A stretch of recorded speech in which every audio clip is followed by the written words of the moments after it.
All right. Good evening, everybody. How are we doing on a Tuesday night? A victorious Tuesday night after we pull one out again in the fourth quarter against Northwestern, who I think I told you last week was going to be a tougher team than people thought.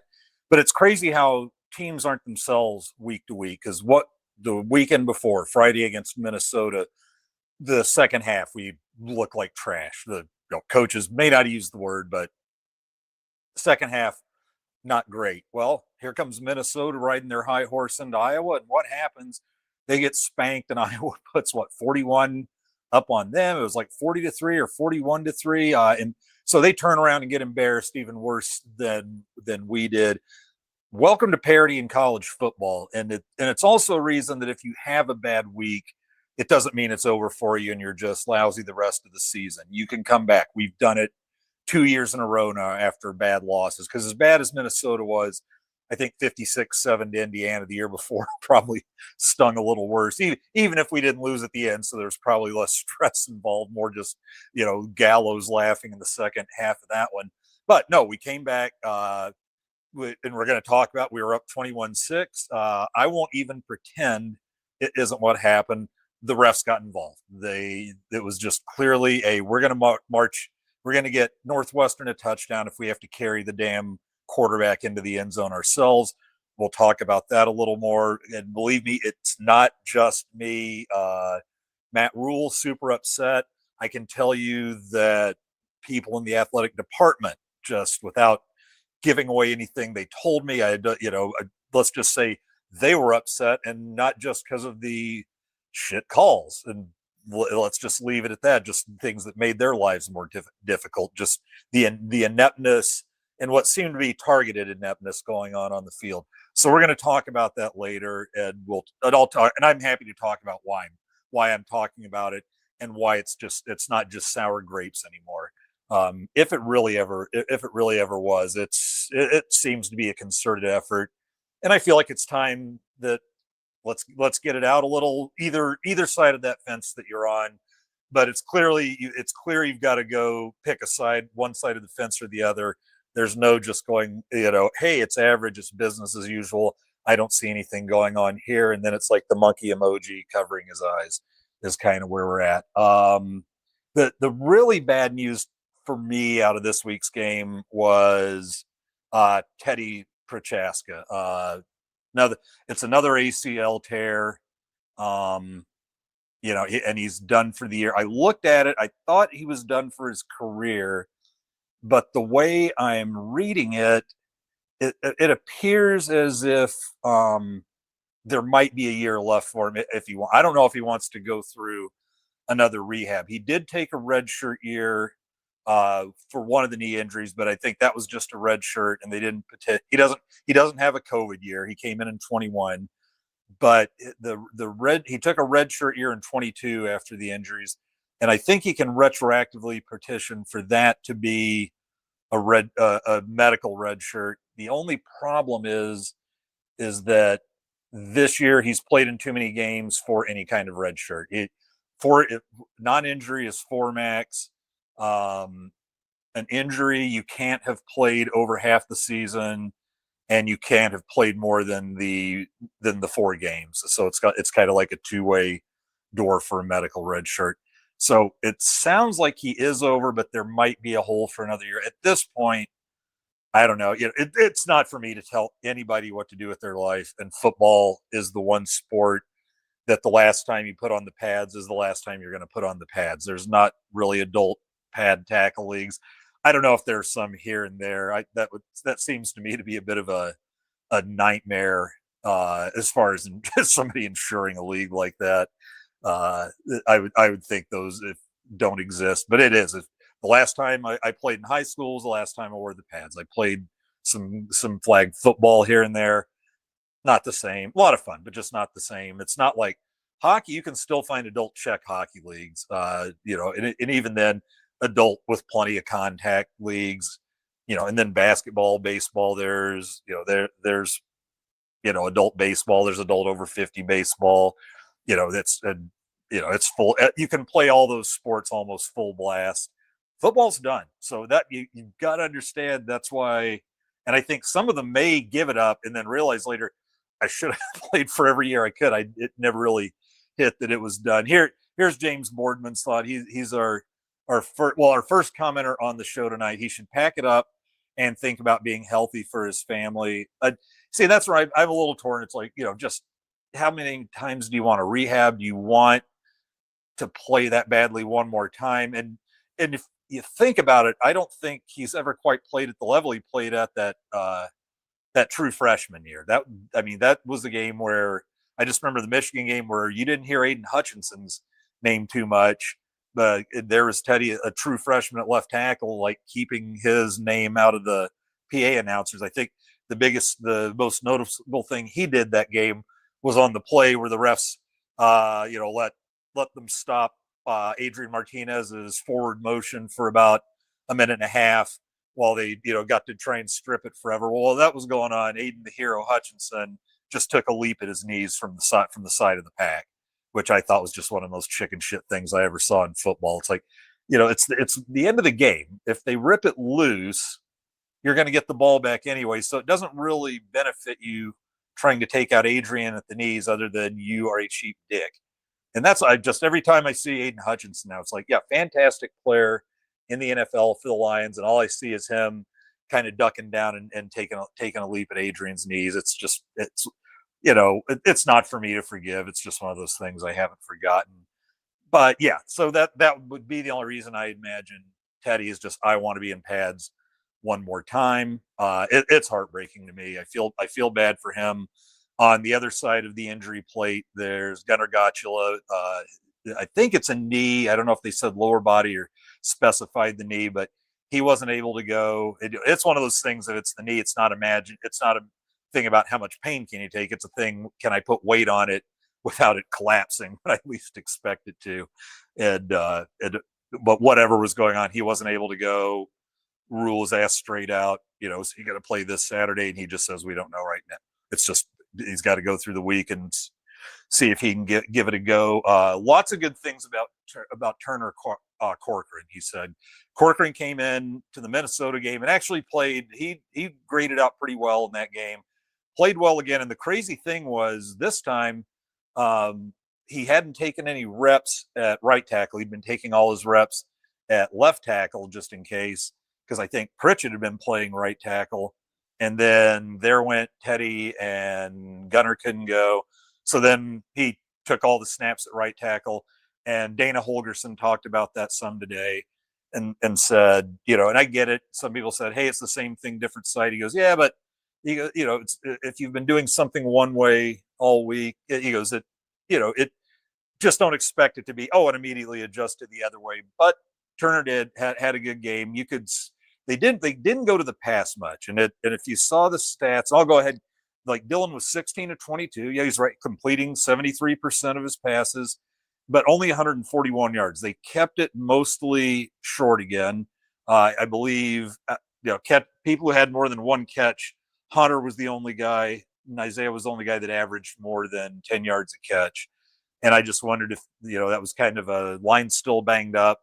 Let's not put so much pressure on them for pass protection. Let's keep it short, quick, and that sort of thing. And tone down that and kind of leaned on the running game.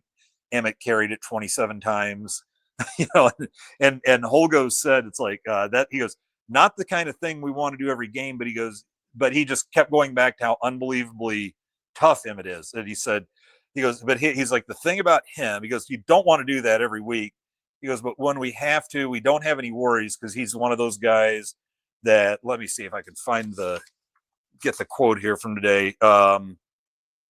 He said, he gets stronger as the game goes on. And he said he does. And a lot of times that's kind of like in a 100-meter race when you see somebody pulling away, like the Usain Bolt days, it looks like, he found another gear and he's turned it up. You watch, it's like from about the 40 or 50, at that point they've hit their top and it's just a matter of who doesn't slow down. And I think that's what Emmett does. He doesn't get stronger. It's just most everybody else. You don't want to say weaker, but they're running nonstop. Their body's taking a beating. You're going to slow down gradually. Like the mass, all the players will slow down gradually. And Emmett sticks out because with his conditioning, his strength, he just doesn't get as tired, and it makes him look like he's full blast late in games. And Holgerson said that. He goes, it is not every guy that gets stronger as the game goes on. He says most guys you see him start to peter off after about 12 to 15 carries. And there was him at 27 in his last two, where Holgerson said this was to him one of the most exciting things about the game was they stopped Northwestern on downs at the end, but Northwestern still got 3 timeouts. They can get, if they can get a 3 and out there, then there's a breath of air. They might get the ball back, get to run a few plays. And instead, I think it was Emmett goes for 7, goes for 9. I think it was went for 16 yards in 2 plays, got the first down. We've got the first down, game over. They don't have enough timeouts to stop the clock. And he just said that excited him, just the line and Emmett. It was a very good day, I thought, for the offensive line. They didn't have a lot of possessions again. So, and let's go into the drive chart. This is 2 weeks in a row where the defense is giving up some long drives too. Like in the first half, Nebraska only had 3 drives, just one in the first quarter, 2 in the second. They had the first quarter clockwork, nine plays, 69 yards, touchdown, boom, we're rolling.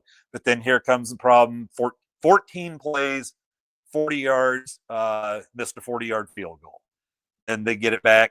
And this is like then they have like an 8-play, 51-yard drive, go for it on 4th down, don't make it. And that was it for the first half. 3 drives, all of them. I mean, in 3 drives, they ran 31 plays. So they were averaging over 10 plays a drive.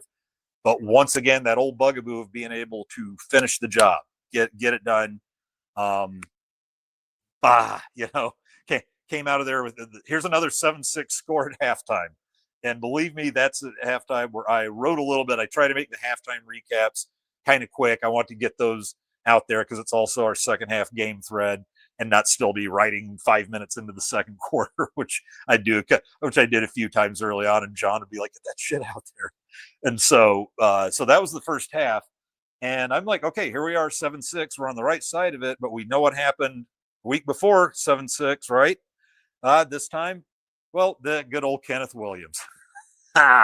95 yards. I believe it's like I got it. But Buddy just bitches all through halftime, into the second quarter.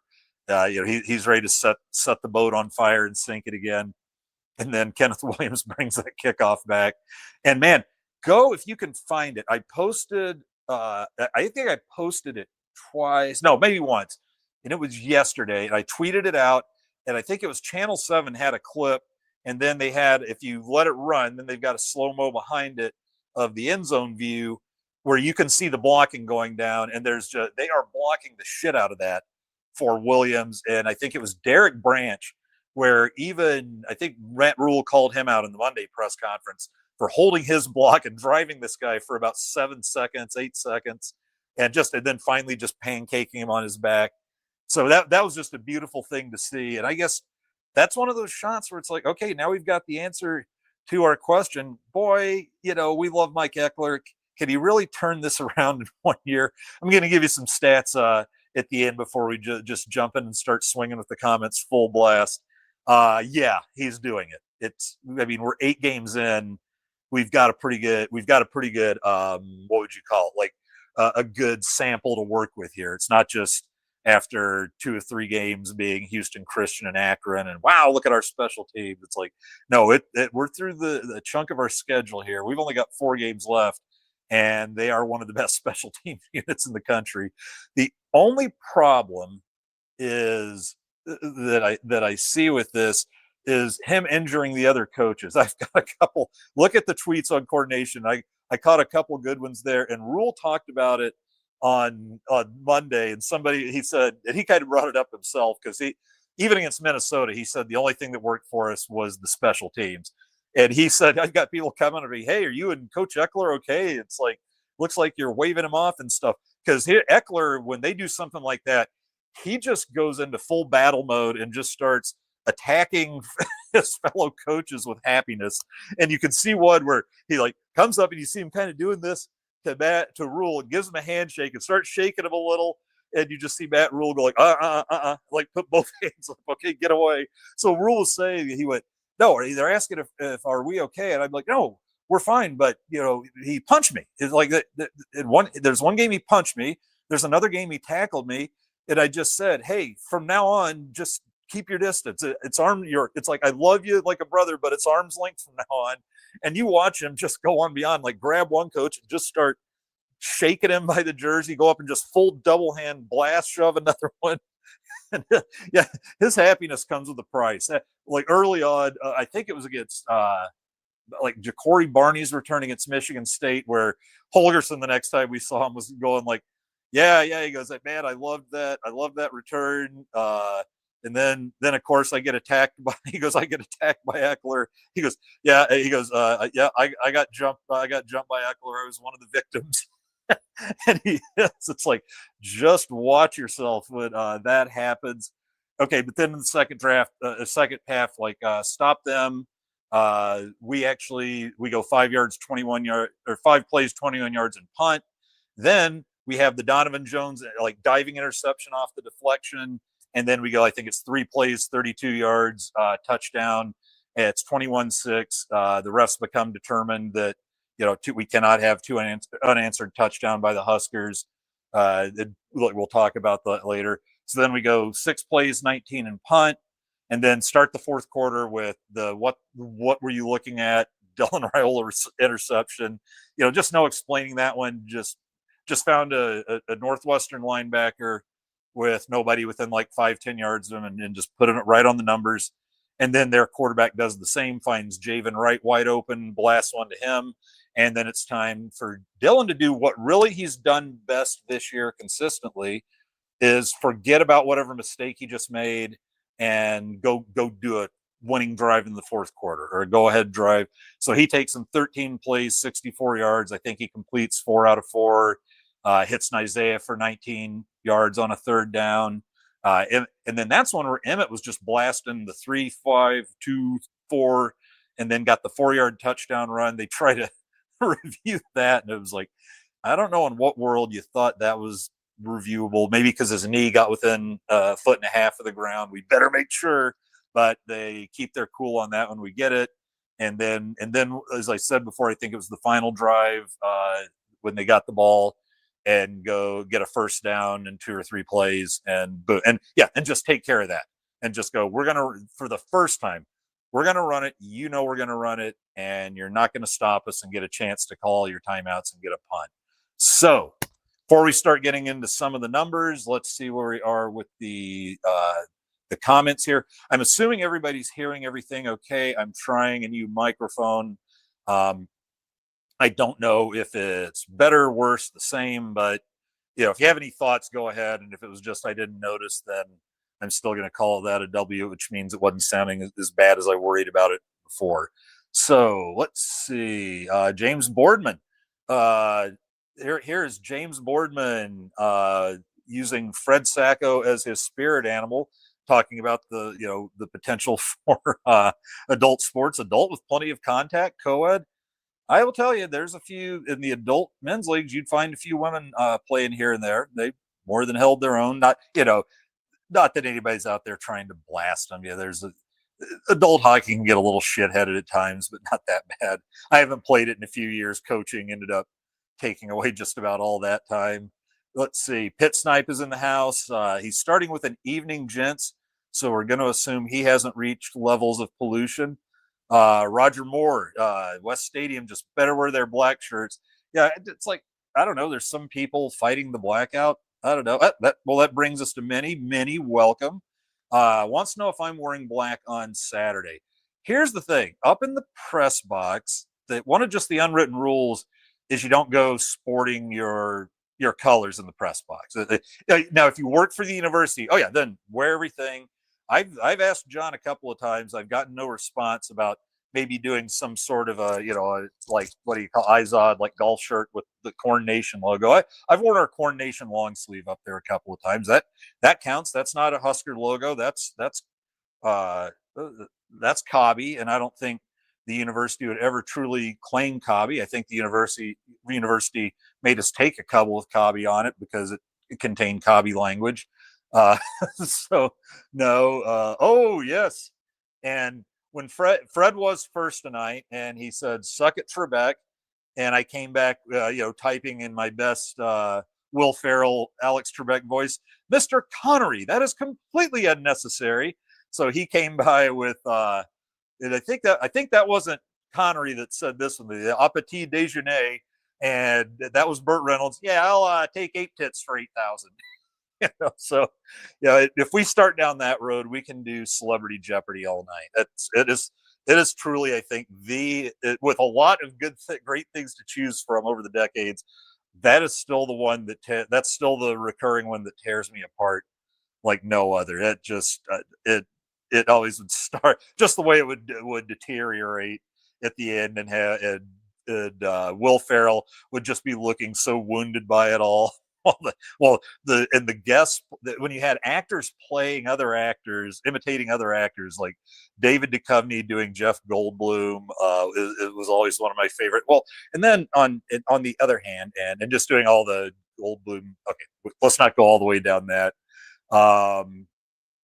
Let's see, what else do we have? So we talked, about Minnie and the black shirts. Yeah, Warrior. Yeah, I mean, you know what? Now that I think about it, I've got a couple of just plain black long sleeve T-shirts. I could certainly do one of those, or like a little black and white mix. Yeah, why not? Let's have some fun with it. Now here's the thing I said though: if USC, like, if the worst happens, their offense goes nuts, and then we can't, and then we're giving up 7 or 8 sacks, and they beat us like 41-7, like Minnesota just got dealt. Then those blacks start. They don't get there just yet, but if they start off like that, then they're taking a big step left toward what hopefully is the burn bag for the surrender whites. But you'll get more within one chance. And what craziness to go for all three single color looks in 1 year: the black, the white, the red.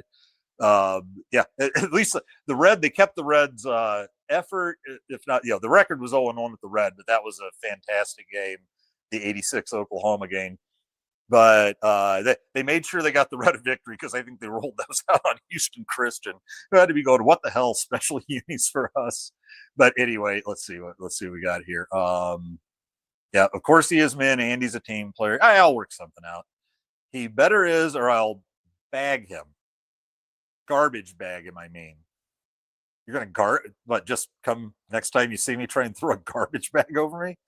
Well, I guess it's better than getting a drink tossed out of there. I get to rip out of a garbage bag, like, well, I don't want to say Hulk Hogan, but get to tear my way out of there like a badass. So yeah, that can work. It says, I'm trying to imagine the mayhem that a boozed up stadium where 3 out of 5 people have a whole roll of trash bags. We're gonna make the news. Is that what they're saying, that people are going to go around putting black garbage bags on people who don't? It will be epic. I can't believe Butler told fans to be destructive. Yeah, that was a good one. I wonder if I wrote that whole one down. Yeah, he just said would ask every Husker fan to be, he wants crazy. And why wouldn't you if you're a defensive coordinator? And I would think after at least being live up there in Minnesota, folks, the 25,000 or so Minnesota fans that were there, because I think they said there were 48,000 fans in the place, so maybe 30, and then I'd say there was at least another 20 to 25, or no, because that doesn't math out. So probably about 25 to 30 Minnesota fans, and then 18 to 23 Husker fans, because the Husker fans were almost as loud. But I mean, the whole game, they make more noise. Their 30 make more noise than, with the exception of maybe once or twice a year, Memorial Stadium's 75, 85, 85,000. Man, those are, and I'm sorry, older folks, but it's because they focus on the kids. You got a bunch of the college kids and probably some of the kids just out of there that can't wait to keep going. And they know like 10 songs. They will play certain songs like Bright Eyes, Mr. Bright Eyes, and they will sing the entire song at the top of their lungs during these breaks or whatever, and make it.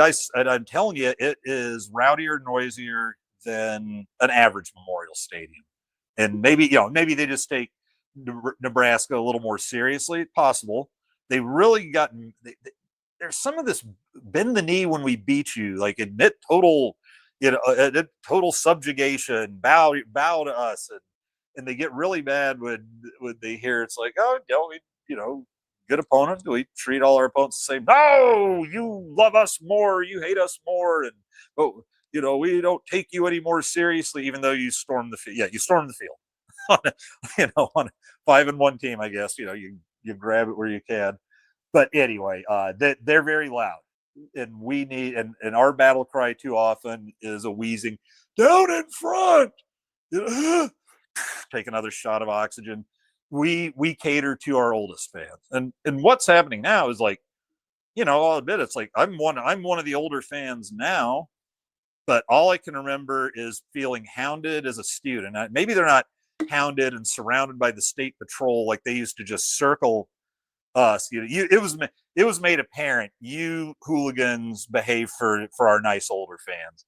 The ones who refuse to stand for the wave, and I know the wave sucks, but come on, if 3/4 of the stadium is doing it, get off your ass. And it was just people. It started to be a thing where they'd started in South Stadium, it would roll around West, around the North, and then about 15 people would do it in West Stadium because they didn't want average age like 79, and they didn't want to stand up, and then rah around the stadium again. Yeah, start giving your students some love, but out of the corner, and and I get it. The fundraising is always the priority, but sometimes a loud stadium ought to be the priority. You look at like the Swamp, in places like that, their students are right there where they can do the most damage to quarterbacks trying to have their line hear that clap snap. So anyway, James Boardman says, wait a minute, I think we got a protester. I will wear red on Saturday. I'll be home, so it doesn't matter what I wear if I choose to wear anything at all. Enjoy the nightmare imagery. I was getting ready for a fight, and instead we got James running around watching football naked. Awesome. Let's see. Black isn't a color. It isn't. Plus, that's a dumb unwritten rule. Corn Nation Polo. That's it. Polo. Corn Nation Polo is just something for the press box. Something nice. Walking in the wild side there, Andy. Yeah, sorry. No, no surrender whites in the press box. Well, here's the thing, though. You'll never ever see me in white shoes, white shorts, a white shirt, and a white hat, which to me is what would make me a surrender white guy in the press box. Let's see. I don't know what that says. Yeah, neither did Minnie. Took us. I'm not even going to shut. I'm not sure what's going on there. Let's see. High Mountain guys in. Good to see you again. They stormed the field for a team they always beat, and we're number 25. They were definitely up for it. It's a big game in the cities. No, I understand that. My son lives up there, and then our own John Johnson lives up there, and even in the game for which John got his hand slapped by Minnesota for supposedly abusing their poor student section, he actually, in the middle of that famous rant, gave their student section a lot of props, and that's my first game in Minnesota, and I was surprised by them. That they rocked that stadium. I will give credit where it's due, and I give it. Pit Snipe says, this is the first day after sober October. Could be fun, right? And then here, yeah, most of the old people will be gone when they reseat the stadium and get rid of the grandfathering of tickets.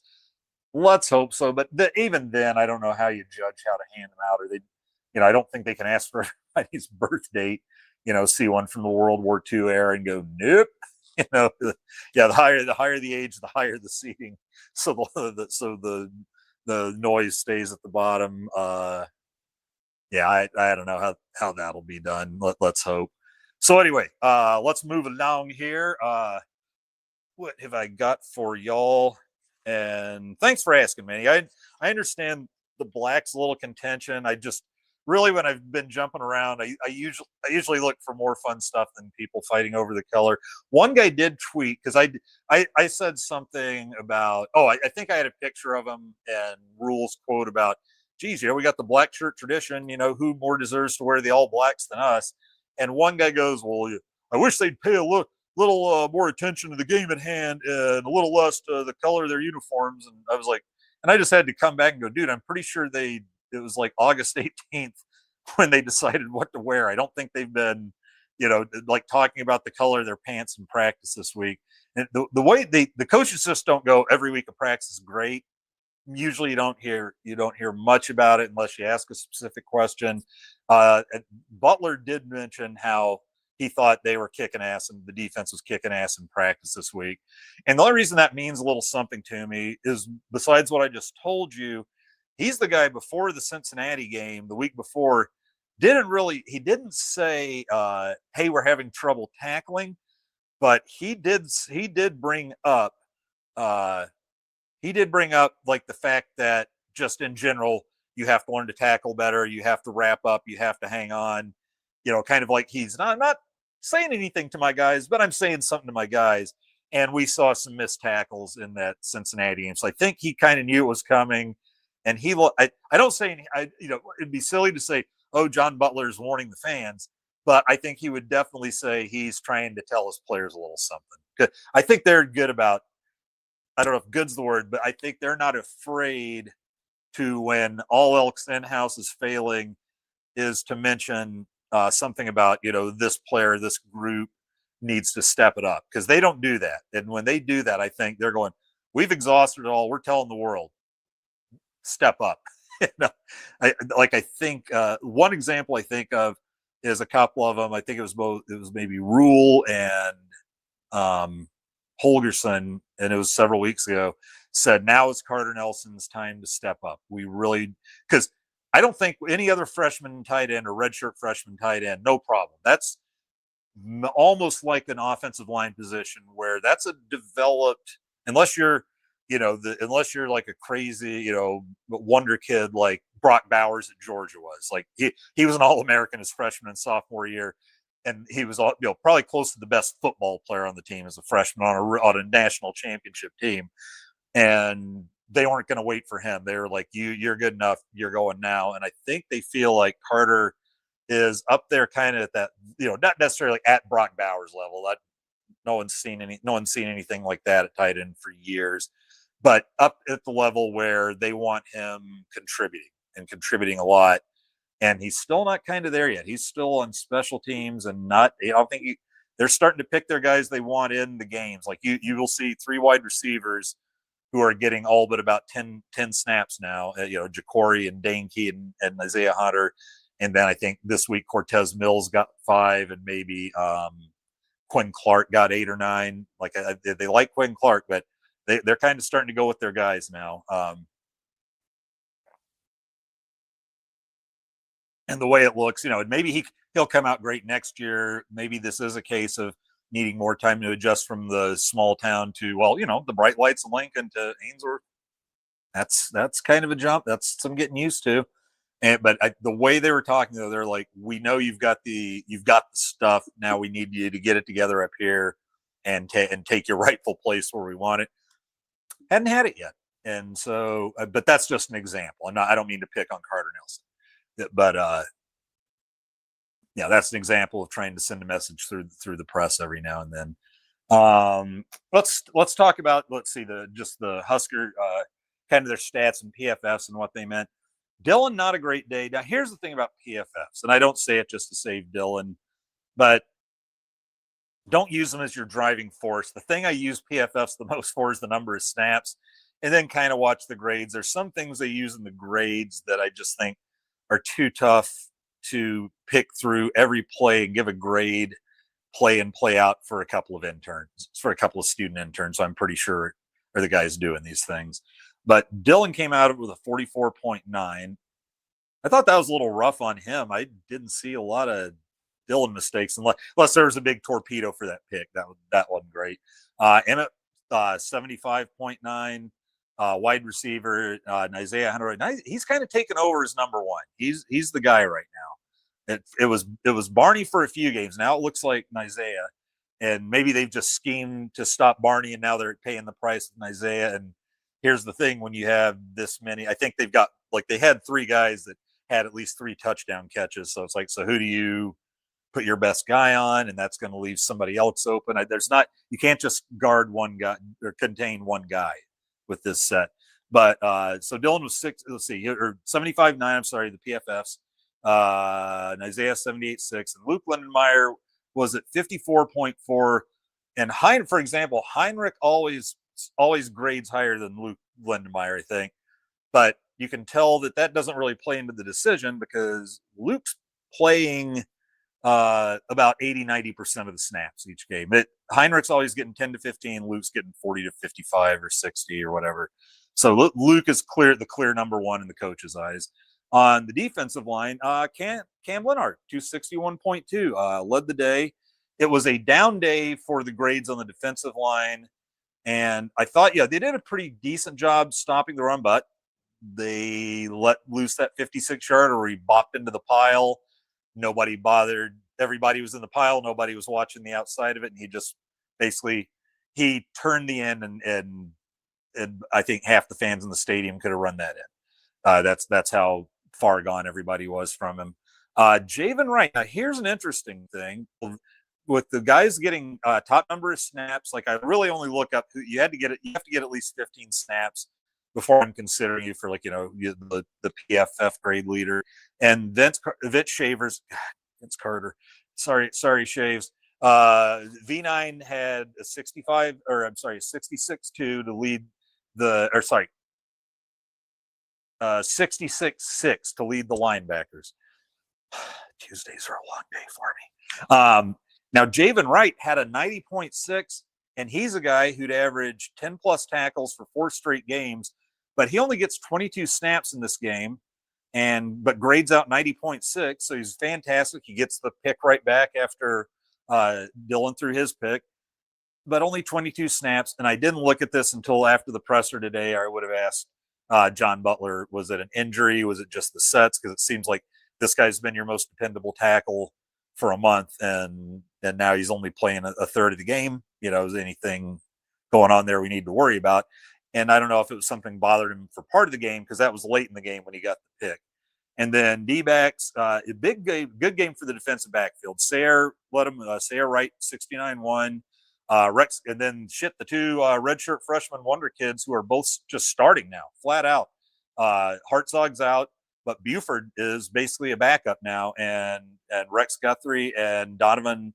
Now I can't even remember. I can't even keep my Donovan straight anymore. Omaha North Donovan. They are your starters right now. They're redshirt freshmen. They're starters. Donovan had already pushed his way in the Pinstripe Bowl, and then Rex just beat his way into the lineup this year. And he was a recruit I was very excited about.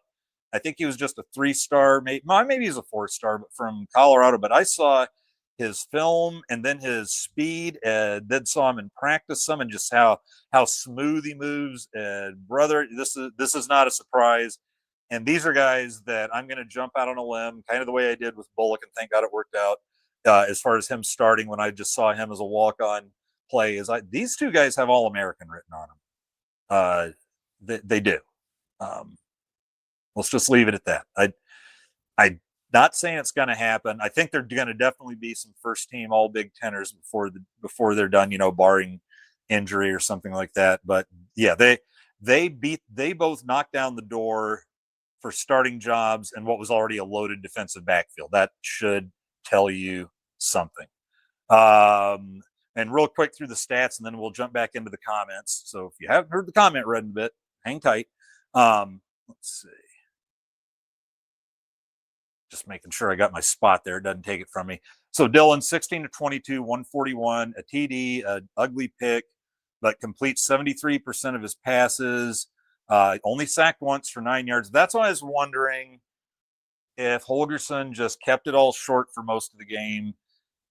I don't want to say a white flag, but just understanding they can't protect him if he's throwing it 35, 40 times a game, which he can do and can do very well, as he's proven. But I don't know if there's just too much attrition. Of course, he was asked, what about all the attrition on the offensive line? And Holgerson just smiled and said, you know what? Everybody's beat up this time of year. We don't care. We just got to move on. So, there you have it. Emmett Johnson, 27 carries, 124 yards, pair of TDs. And just to give you the idea that it was not an easy 27 for 124. The long run was 15. He was just busting it up in the middle of the field. He was finding so many holes. He's got such good vision in a crowd, because there were a lot of times where they gave him like almost an L-shaped hole where here's your hole, bust through it, and then there's a wall here, but there's an opening off to your left, and he's finding those. And Mosey, who had 3 carries for 28 yards, averaged over 9. He found that a couple of times. One of them that he turned into a 21-yard run. But Johnson averaged 4.6 per carry, and then he caught 2 more passes for 15 yards. He's on track to become the all-time Nebraska reception leader for a running back. I think he's just about tied with Jeff Kinney for second, and Marlon Lucky is ahead of him about 40 or 50, but that's a whole nother year. If he's, 4 or 5 more games more this year, and then another 13 next year, and that looks very catchable just for keeping on at the clip he has. So he could find himself atop a Nebraska chart. And then Isaiah Hunter, like I said, starting to earn the number 1 spot at receiver. 6 catches, 70 yards, 26 long, and 1 beautiful 12-yard touchdown reception where Dylan just drops it in over the defender where only Isaiah can get it. Isaiah gets it, drags the feet, another highlight reel catch. I'll put it up there with that one against Cincinnati where he went beat up above the guy who just had him covered like a blanket, and then managed to get a toe down inbounds on that one. And we got him for what, two more years after this, I think. Looking forward to it. Isaiah Hunter, he is a guy who, let's just say this, is reaching his potential. All right, before we do a quick check at the what's waiting for us with the Southern Cal offense.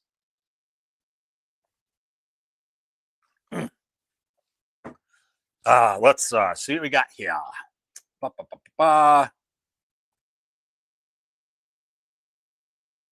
Okay, we were talking about grandfathering this. We stopped at grandfathering the tickets, and Pitt Snipe looking at first day after sober October. So High Mountain guy said, if sober October is a thing, I definitely missed the memo. Oops. Yeah, me too. But that's just that's quitter talk. No one likes quitter. Let's see. Yeah, Pitt Snipe. I didn't even try to fake it, but some do. Yeah. Hey, there we go. Screw them. Nobody likes quitters. Absolutely. Minnie says she thinks she can tackle after all the instructions the coaches have given in pressers. Yeah, that's the thing about, especially Butler. What he loves to talk about wrapping up. But Butler is just a psychotic football nerd is the best way I can put it. Both he and Dana Holgerson sport what Butler likes to call. He didn't invent it, but likes to call it the skullet, the bald on top, the long hair. I'm kind of letting mine grow. I don't let mine grow as much. I used to, and I would definitely have a skullet going on if I was going for the long hair. Let's see. And here's the thing. I don't think they're quite trying to do this anymore. Vince Watson, it's a good point.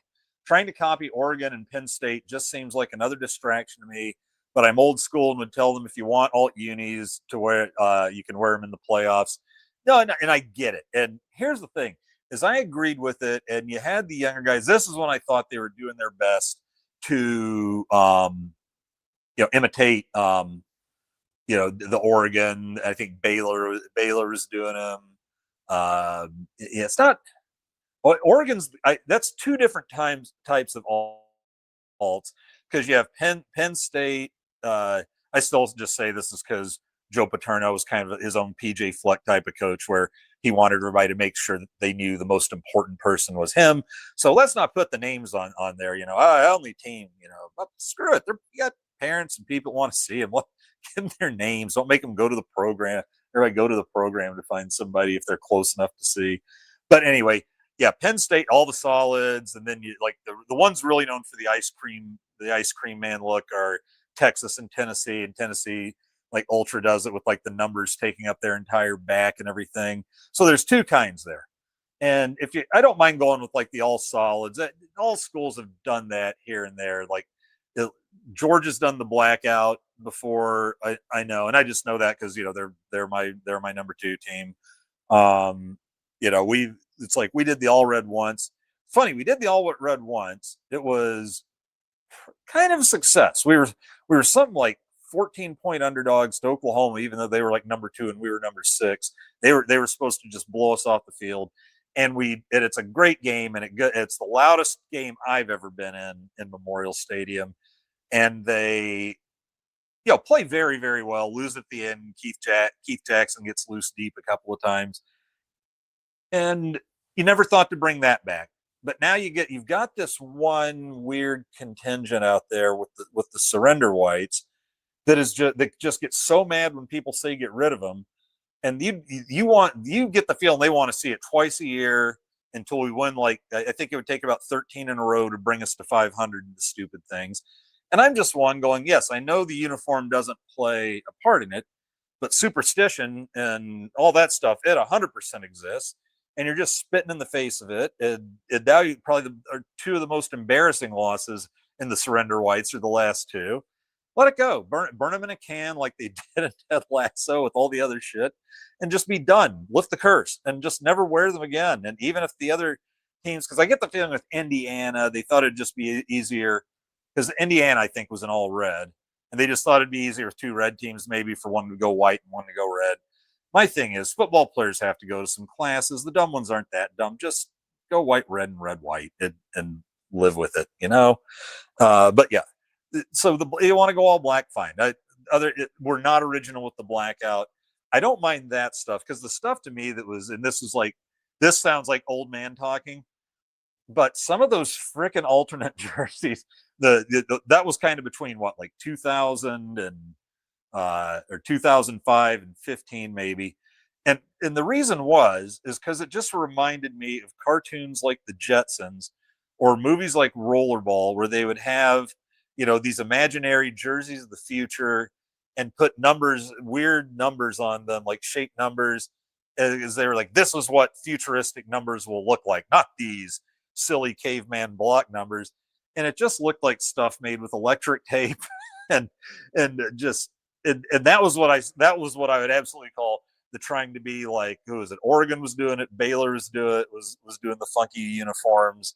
There was a couple others that were, Texas Tech was kind of doing sparkly and different, sparkly helmets and different color matchups all over the place. It's like, look, if they're going to do that, they're going to do that. And honest to God, are you going to lose that many kids? Because, hey, I love everything about this campus, but you don't have 18 uniform combinations.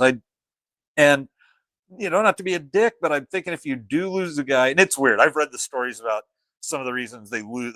Their top recruit would have been there, but they can't have their number because it's retired, so they got to go somewhere else where they can wear their magic number and their special number and all that. And yeah, I don't like going for the Oregon. This one is more along like the Penn State, Tennessee, like going an all solid color. Now we're doing it for the third time in the season. We're doing 3 different all color games. To me, it's a little heavy. But just like people who bitch, hey, don't worry about the uniforms. I don't worry about that. I worry about the surrender whites. Come on, they lose. Just get rid of them. It's simple. If we keep losing in them at that level of losing, then great. We'll bring back surrender whites because we just can't win on the road. I say we can bring back the surrender whites when we make the playoff, and we can wear it in the next season. We're not wearing them in the fucking playoff the first game if we make it, but make the playoff, and then you can try to bring the surrender whites out the next season. But until you make the playoff, I don't feel like you're good enough to win on the road consistently anyway. So let's not just throw more egg white on the surrender whites.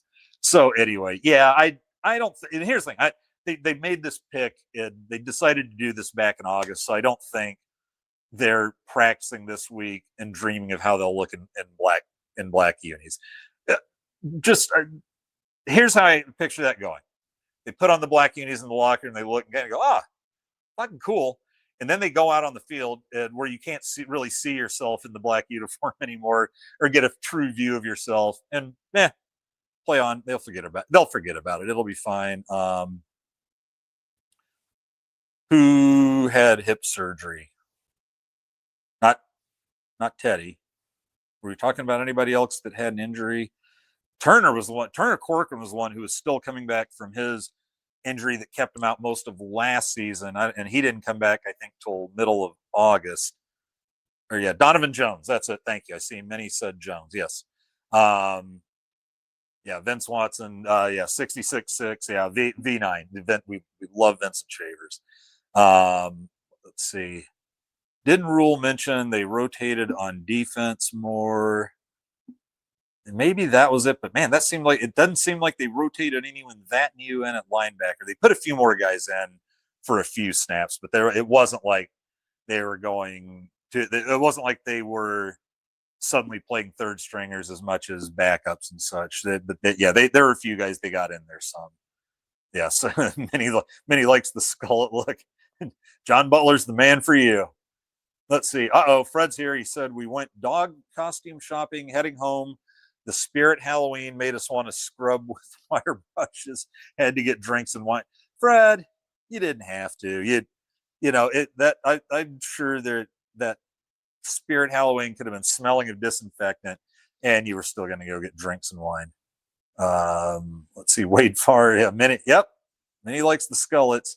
Yeah, High Mountain guy. Oregon went so far into the alternates that it lost all meaning. The Ducks love it, but they are wrong. Well, I think the Ducks would say, no, you're wrong, Herman. But no, hey, it's theirs. They're the ones who can truly do it, because they were really the first ones. If they weren't the first ones to do it, they were the first ones anybody noticed doing it, and they made it their cool thing. You know who I still think they stole it from? And I bring this up in honor of last night's 18-inning baseball game. But for you older folks, I believe it was the 79 Pirates that won the World Series against the Orioles. And that 79 Pirates, they had black unis, they had white with black and gold, they had the gold, they had mixed, and then they had like 3 or 4 different styles of pants. They had different hats, and yeah, they went multiple combinations. I think that was like Willie Stargell's last stand, Dave Parker, Kent DeColvey, the sidearm closer. So I think Oregon stole it from Pittsburgh, because Pittsburgh was the first baseball, football, basketball team I can remember there in '79 that was rolling out you never need, and they would wear any of them with any of them. It didn't matter. They all matched. Let's see.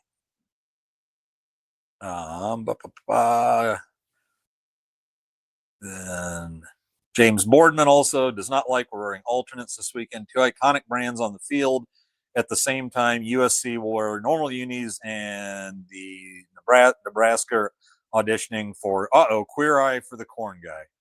I'm not sure how all black is a reason for leaning to that opinion.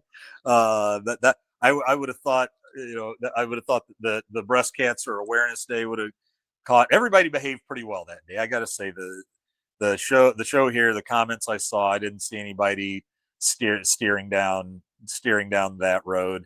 But yeah, it's all black. Guess what? Let's put it this way: if we expect them not to care what they're wearing, then we shouldn't either. I don't know. We'll see what the stadium looks like. I wonder. Hey, will there be enough lighting? If everybody wears all black in the Memorial, will it dampen the lighting? Or, will it be hard to see now? Will it suck the light out of the stadium, chaps? We shall see. Let's see. Peterson. Yeah. What did Husker Bob, if you can answer up here, how did he change? Because I saw something else. He changed their colors, and I know they've gone with different shades of blue over the years, like a really dark navy blue, but then they've also worn that blue that's somewhere between like powder and medium blue or whatever. And Peterson's not still there, is he? I thought they fired him a few years later. And then Fred said that they settled on a filthy animal sweater, or filthy animal sweater and a Jack Skellington sweater. Yeah, isn't that more Christmas though? Keep the change, you filthy animals. All right, let's talk about Southern Cal a little. Let's see. Jaden Maiava, he got his first, like Miller Moss basically. I don't know if he made it official then or if he waited a week or two, but then Miller Moss now transfers to Louisville, and they beat Miami when Miami's number one. So Miller Moss happy. Jaden Maiava got his first start against us. Had a pretty decent day, as I recall. So far this year, he's 145 of 213, completed 68.1% of his passes, thrown 2,180 yards. I believe that, I believe they lead the nation in passing yards per game, and 15 TDs versus 4 interceptions. So he's not throwing a ton of TDs through like 7 games. He's averaging a little over 2 a game. But when you hear their running game, you'll understand why they don't have to throw it into the end zone. And then he's been sacked 5 times for 32 yards. He's not immobile. They don't run him out of the offense really, but he's carried 18 times for 73 yards.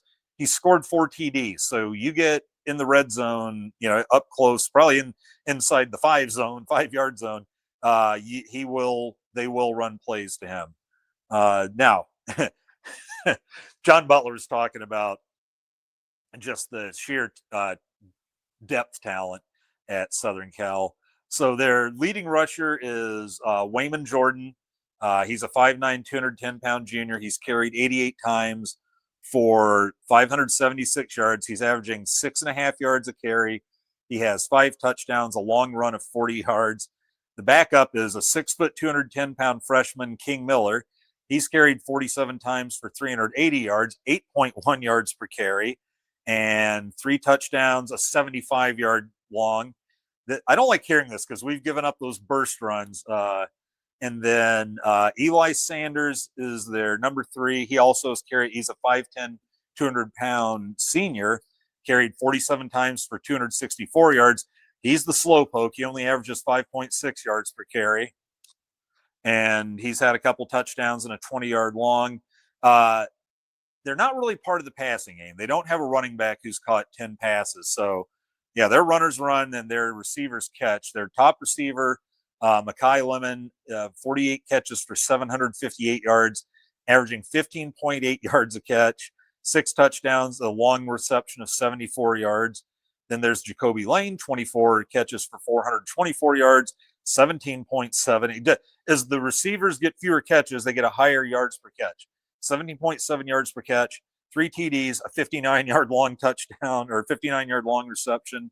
And then tight end Lake McCree has 16 catches for 307 yards, almost 20 per catch, 19.2, 2 touchdowns, a 64-yard long. These guys have 5 receivers with a reception of over 50 yards. When we get into the numbers, which will be next here, let's see I'm just going to go right to them if we haven't been slammed when we haven't. So here's some fun numbers, because after that, then I'll go through I'll catch up with the comments. We'll pretty much go comments from then out.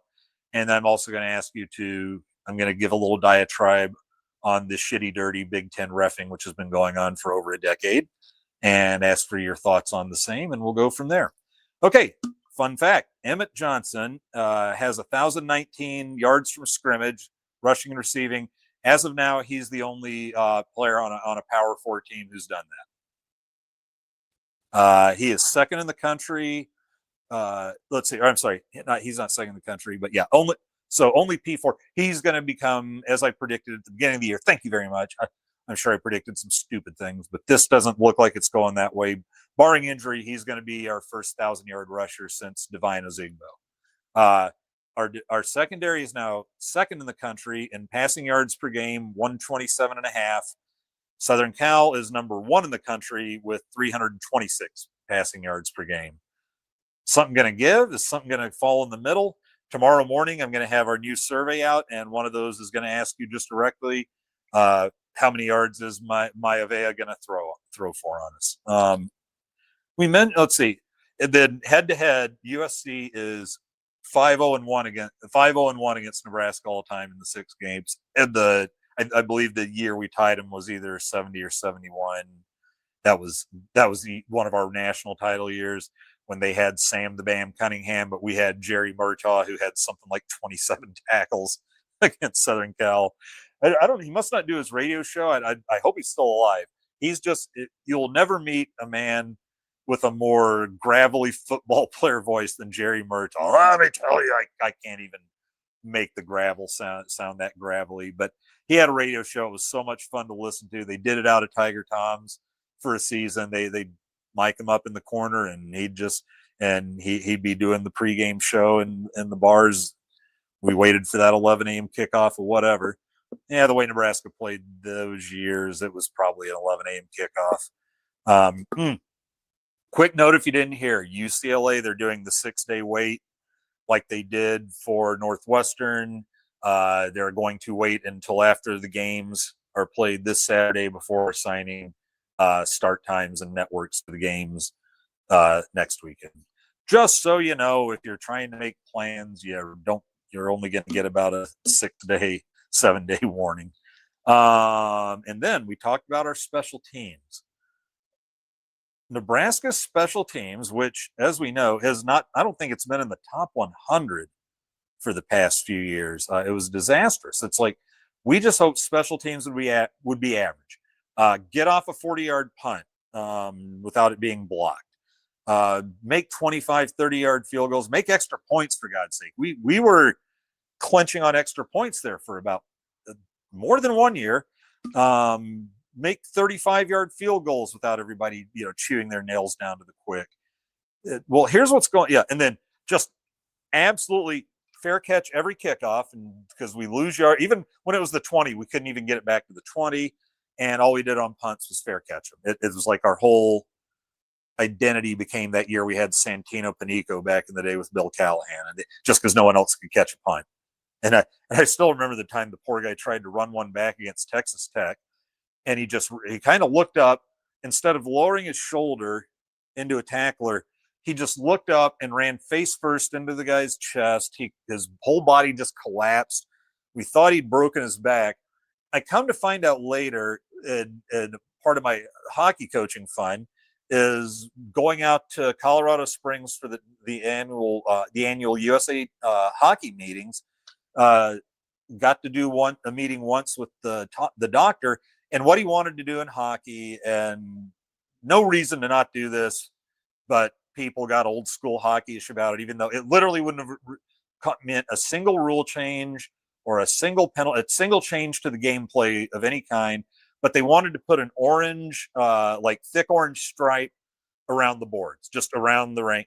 And here's the reason being, don't go top of the head into the boards. That's what contracts the spine, causes cracked vertebrae, paralysis, and all that. It was called the play look up hockey, where if you're going into the boards and you see that orange line, you know you're about to go head first into the boards. The thing was go look up and take it face first, which I thought of Santino Panico. The reason being, you'll have a sore neck, but the bones in your neck tend to act like an accordion. They'll bend. Your head goes in, and your neck will bend like that, and your spine the neck bending like that, bending like that will actually absorb the contact, and then your spine doesn't get it, and you don't get the risk of the risk of paralysis pretty much disappears. So anyway, that's the Santino Panico days. Back to my point finally. So here's where we rank in 5 special teams categories. We are 3rd in the country in kickoff return average. We are 19th in the country in punt return average. We are 3rd in the country in punt return defense. We are 14th in the country in kickoff return defense. And we are 5th in the country in block kicks. Who the fuck are these guys? I mean, here's the thing. The last couple of games, Archie Wilson's coming into his own. He averaged, I think, 56.5 yards a kick.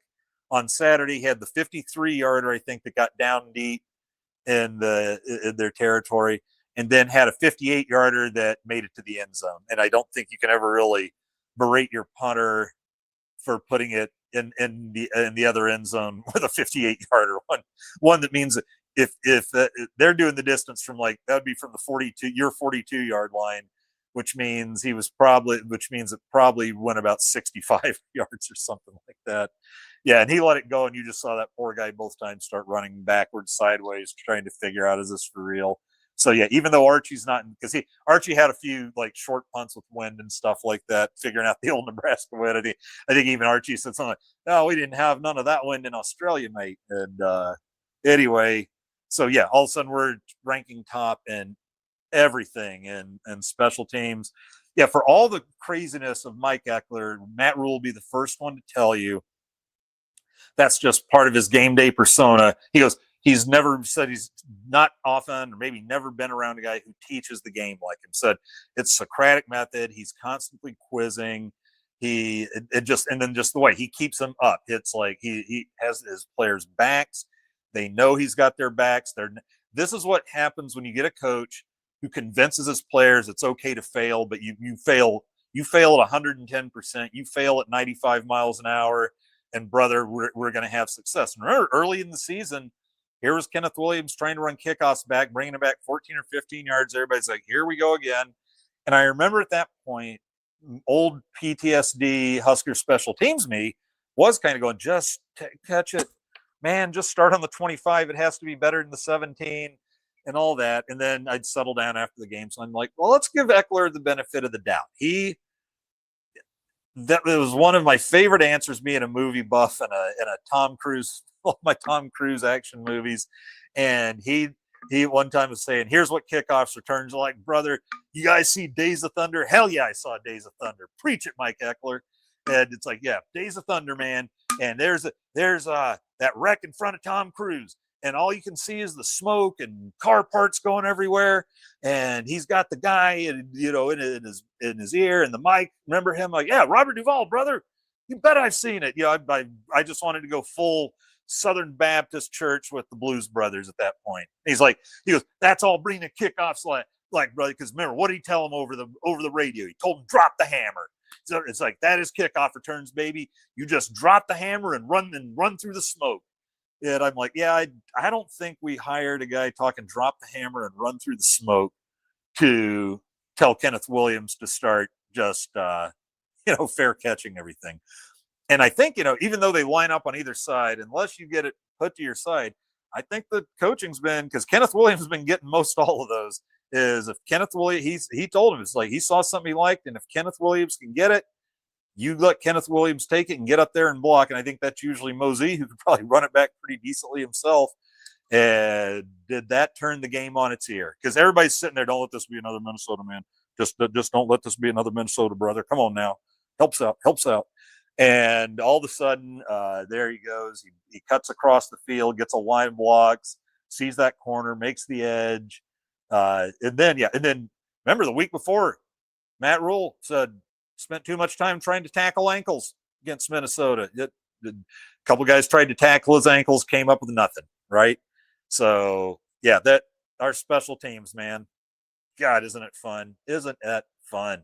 So, anyway, that's let's get to the comments here. I'd asked Husker Bob, so let me take a quick peek. Said that it was golden royal blue, and he changed the logo too. Yeah, that's what I said. Royal. That's the color I was looking for. Because when Ironhead Hayward was there, I think it was a much darker navy blue, kind of like the dome wears. Let's see what we have here. Here. Okay. I saw Minnie in there yelling at James. James goes, if the game goes bad, they'll be dressed for the funeral. If you see that in an article of mine next week, I will not hesitate to steal that once I'm over that. Yeah, man, good mom, Minnie. James, watch your mouth, young man.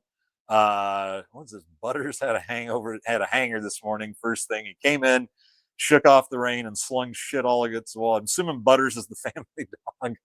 And James Borden, he knows Minnie. He's not about to put up with that. Minnie gives her a Minnie right back. Let's see. It should be an obvious fun time. Home at night, play ACDC, easy, and then important part, win the game. We owe them one, man, and I'll get to that in a sec. We owe them one. Let's see. TMI Pit, you need to teach them to use the toilet. I got what he meant. Let's see. They say, if they're saying the unis are for the black shirts, then the D better step up and start throwing some bones. I said that. You check my tweets yesterday or today. where I said, hey, something about the black shirts. It's like, well, in the name of the black, can we put some hands on the quarterback this week?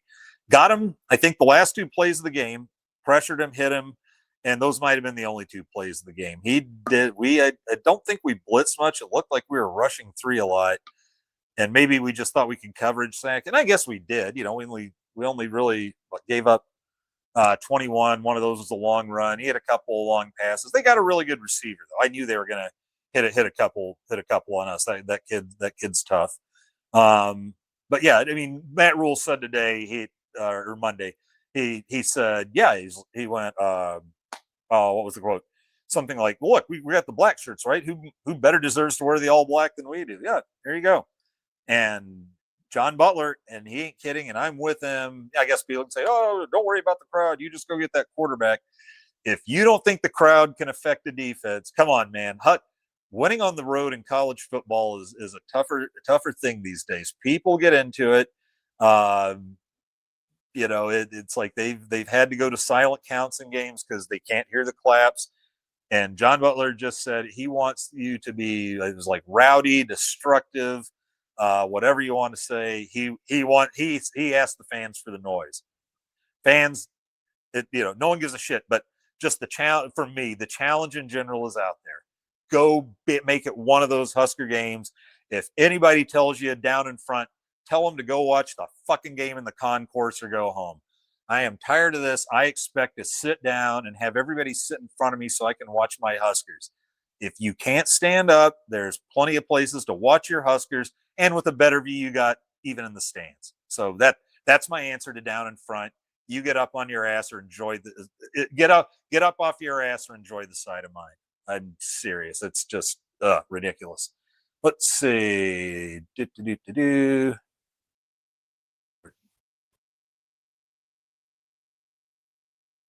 Let's see. Oh, I see here. Yeah, the 58-yarder was into the wind. The wind wasn't very strong. It was blowing a little. It wasn't moving the flags at all in South Stadium. It was moving them a little in North Stadium, but it wasn't it wasn't affect the game too hard. If yesterday's wind was bothering you, like if a 30-mile-an-hour wind doesn't bother you, it's like kudos to your powers of concentration. But if an 8, 9, 10-mile-an-hour wind bothers you, maybe you need to find an indoor sport. Let's see. Yeah, many. One shot, one kill. Eckler's intensity is contagious. See, and I remember him so well from his first stint with the Huskers. Bo, he was down at LSU with Bo. Bo brought him up. He was the linebackers, ended up being the linebackers coach. Then I think he left after a few years to be the co-defensive coordinator at Indiana and became a pretty well-traveled, well-spoken of coach, pretty well-traveled. I think he found himself on some staffs with firings. He was at Georgia at one point, but that might have been during Mark Richt's last stand. So, because if the head coach goes, generally most of the rest of you go. But he was so much fun then. He would do a lot of flying hip jumps with the players. And somebody else got rocked this year, though, trying to freaking hip jump a defensive or a lineman maybe again. Because last year, some dude, I don't know if he was an assistant coach or a trainer or what, but tried to do a little flying hip jump with Ty Robinson. And it looked like one of those freaking superhero movies where somebody gets just thrown into the wall and it crumples a foot locker there or something. And so I didn't see a lot of guys try that as much. But this year, Eckler just goes around attacking staff and like the occasional player and just punching and grabbing them by the shirt and like shaking all their ribs loose and then doing like the hook high five or whatever you call that, where you swing and curl and bump the biceps. And just and just like the two-handed shove from a guy that can bench 225 15, 16 times. And I just love it because he is a Nebraska native. And yeah, tell me him and Bo weren't a fun match, because that was the thing. When Matt Rule talked about meeting him, he talked about like he wasn't going to hire him because everybody told him, he goes, all you guys told me I had to talk to this guy. And that's how I knew I should never hire him, because I'm going to hire because of what you guys think. He goes, Yeah. So anyway, I met him and he's great, and I loved him, and it actually just for what a deep thinker he is, how dialed into teaching he is, and just you could tell it was just kind of coach love at first sight. But he says he's leaving. He's just a little too exciting for me, man. It's like, hey, he goes, there's one morning I'm just starting to get into my coffee, and this is Matt Rule talking, and says, here comes Mike Eckler the other way going like, and I'm like, hey coach, how? It's like he goes, hey coach, how you doing? I say, oh, I'm doing good. And he goes, oh coach, you're doing great today. And Royal's going out. It's just like, oh Jesus Christ, not this. It's like when somebody's too much energy for Matt Rule, welcome to our staff. So yeah, that it was going to be fun no matter what. It's twice as fun when I mean, he didn't even promise. He just told you kind of, here's how I'm going to run things, and it works, and it's worked. So yeah, we're going to do things because this just flat out works. And the first thing is like, sorry, Cannon Cook, but I'm going to go get me an Aussie, punter who can do rugby style. Well, the first day I went out and watched those two punt, it didn't really matter what Archie's style was.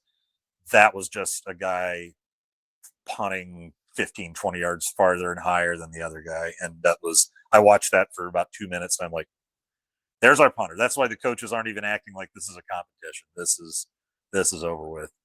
Husker Bob's there. Wendy in Memorial because Colorado blows and Iowa sucks. Damn right. James Boardman says it was windy enough for him to smell Kansas. I don't know, man. I don't know if you guys remember John Cook talking about when he took the Husker job, and him and the wife drove out and stopped off for their last night in Ogallala, and it just smelled like Ogallala smells. And said she started weeping because, oh my God, does the whole state smell this way? Fortunately, it didn't. And I thought of that story because when a few weeks ago, 2-3 weeks ago, I spent about 10 days in Colorado doing some hiking. But I love driving there. I love driving across the state of Colorado, state of Nebraska. Yeah, you hit that point there, Ogallala, a little after. I don't know if that's cows or pigs or what, but holy shit, hit the know where you are, and a few miles ahead, hit the recycle the in cabin air only. And if you don't want a few moments of like, it's like Gary. For those of you that work slow horses, it's like watch slow horses on Apple. It's like being in an office with Gary Oldman. Oh brother. Let's see. Do they have a special decaf coffee pot for Eck? I don't know, man. I don't know that he even needs caffeine to get his true Eckler going. Couldn't tell you. But if he wants the full caffeine and somebody tries to switch it out on him, I think you're going to have an Eckler chasing people around the hallways demanding his caffeine, and there'll just be the furniture breaking and all that good fun stuff. Can't smell worse than Iowa City on Iowa cheerleader laundry day. It can. Out there beyond Ogallala is no joke, man. And believe me, he says Milford's a cattle yard. Well, I remember when we moved here and they had the stockyards there, right around where it was right there on I-80, starting at about 42nd through, where the 480 cut north. And that was a special smell in those days. And even after they closed it down and buried it, that smell took a couple of years to go away. James Boardman, it doesn't work. He caffeinates the decaf. Yeah, we got to start getting the Chuck Norris. It's like, no, it's like decaffeinated doesn't settle Mike Eckler down. Mike Eckler makes decaffeinated coffee caffeinated. Hey, we got a super chat coming right in from the other Dave, who says, thanks for that. The other Dave says you need some super chats flying in for this one. We shall not lose. Go Big Red and go Coach Eck. Hey, if a super chat is what it takes, then a super chat it shall be. Thank you, the other Dave. We'll leave that up there for a minute. And tell you what, we're cruising along tonight, and if we get out of here a little early tonight, that's fine. I've taken you guys along. Last week I took you to to blackout at the end, and I knew we were under 10%, so at least I'd had the warning. But that thing went from like 7 to good night, everybody, a lot faster than I thought it would. I thought I had about 15 more minutes, and I had about 5. So no, we got plenty. We got plenty tonight. Shouldn't be a problem. Let's see. Okay, the refs. Have the last of this.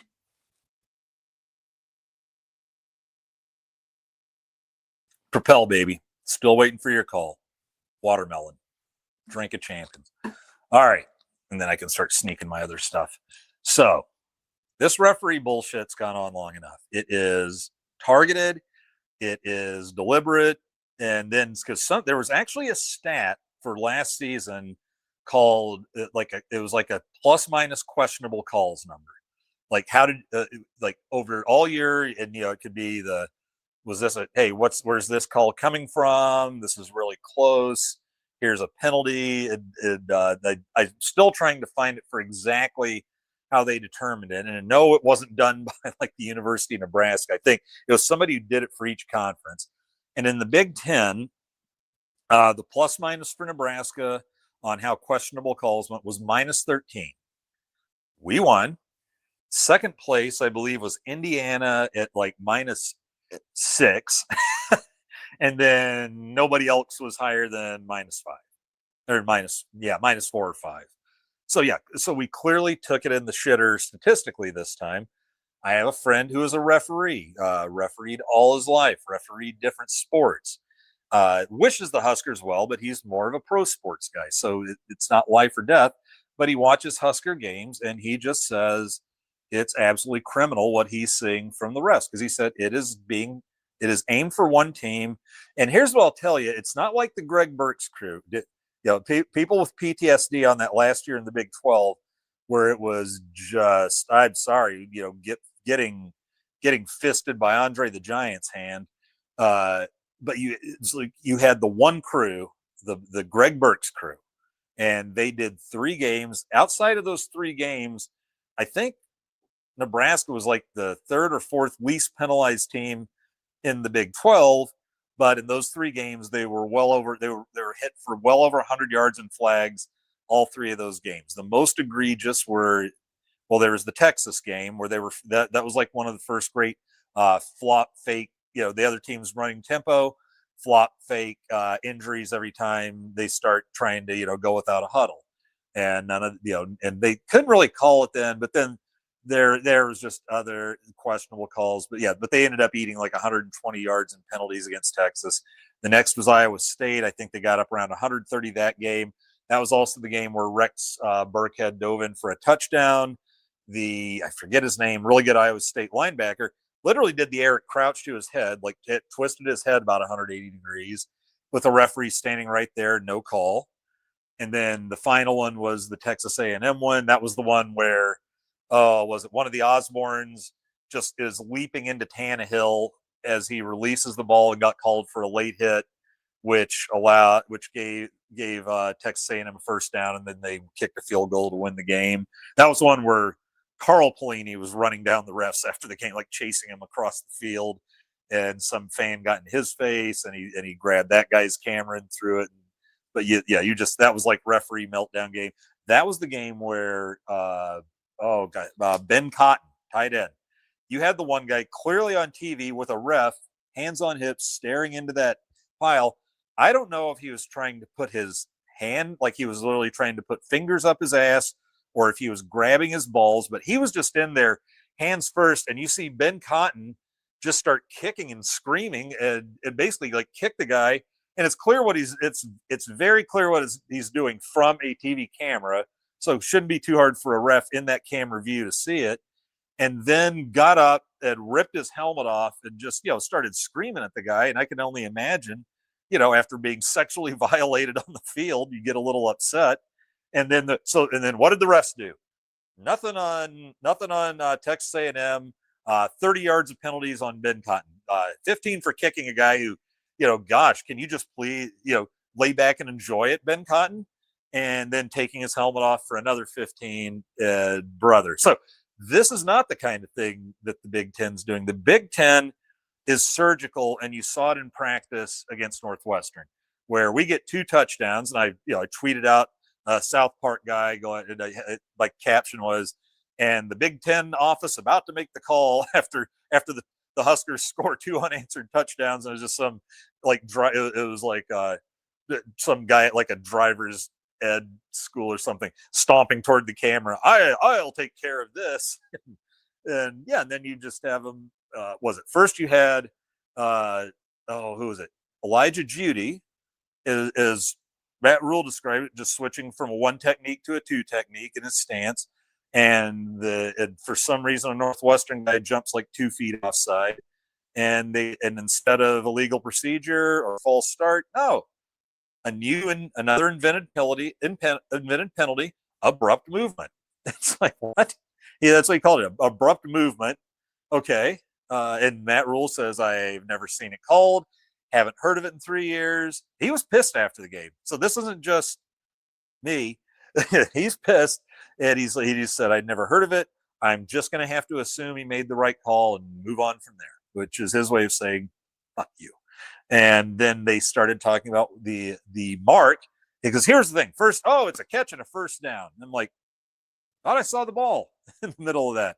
Oh, no. No, it's like it popped in the air. He comes back. He's probably this back far inside the first down marker. And they actually go to the tape to look at it. And, he didn't have any control. And the point of the ball might have touched even. But, yeah, no, first down. Are you kidding me? I think they added a face mask on Sayre Wright, that actually that was the correct call. But it just takes the momentum out of you. So they're not calling 140 yards and penalties. They're just seeing their moment to stop your drive or keep the other drive alive, just that sort of thing. And it happens over and over again. One of the best examples, that Illinois game where all of a sudden we got down like 30-9 after we'd, I think, taken a 9-7 lead or something and had all the momentum.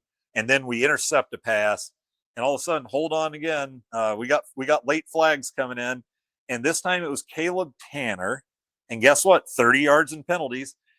Like, he comes in diving, like just at the waist, wraps him as he's throwing, takes him down, and they double him up. Late hit? No, it wasn't. He was hitting him.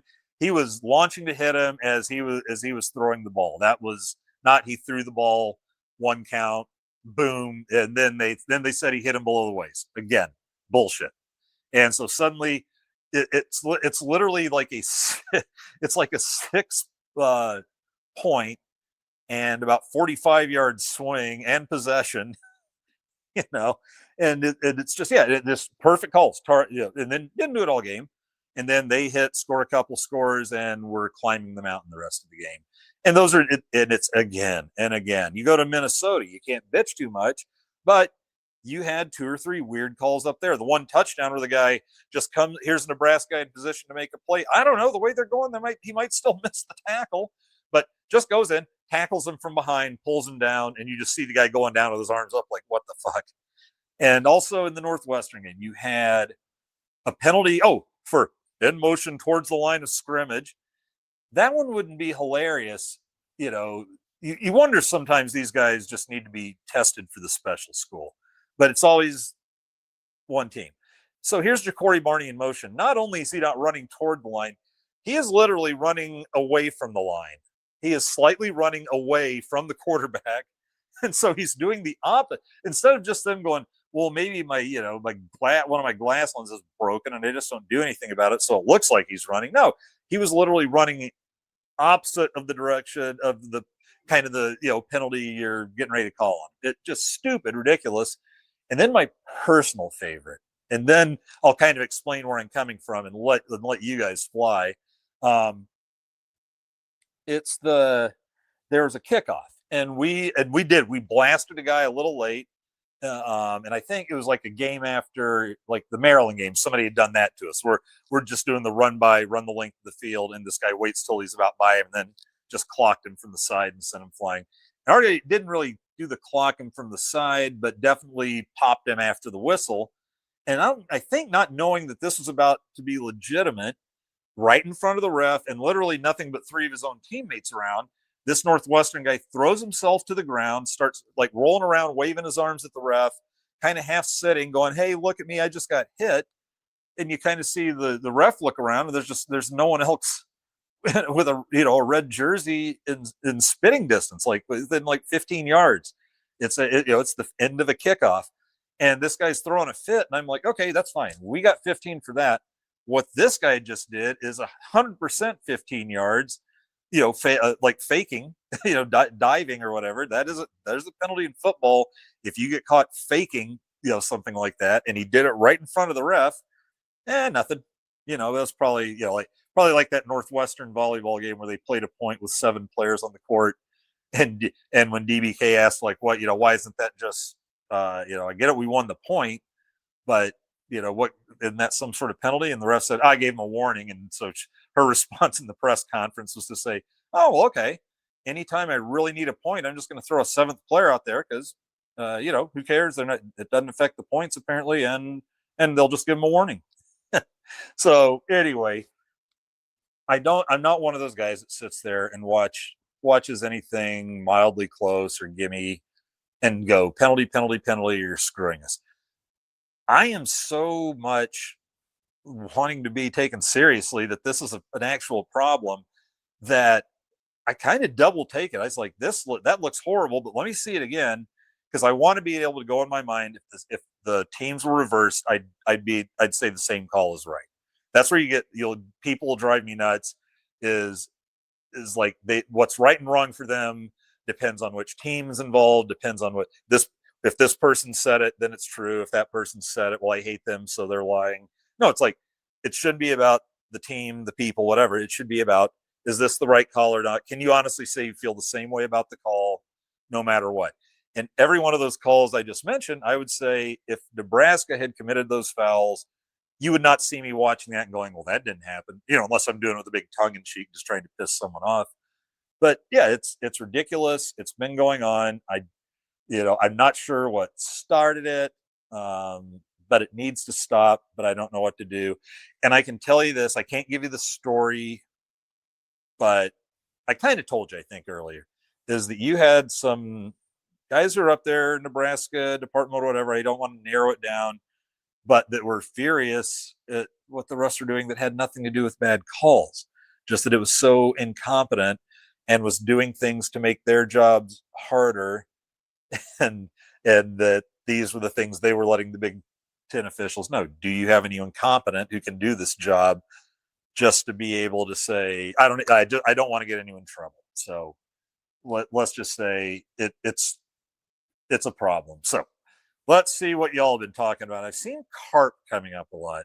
So if you have any thoughts on the refs, let go. If you don't, I'm fine. I am happy. I'm happy honking that horn myself. Let's see. Okay. Oh my God. Are you honestly talking about noodling? I got to be honest. We'd probably skip by that. I know what it is. Let's see. Should have help coach offensive tackles. Well, his focus, if he at Tennessee, I think he was outside linebackers and special teams at one point. So he does linebackers, but I think we're in pretty good hands at linebacker right now. Yeah, there we go. Let's get the Chuck stuff going. If you throw Mike Eckler into the water, he doesn't get wet. The water gets Mike Eckler.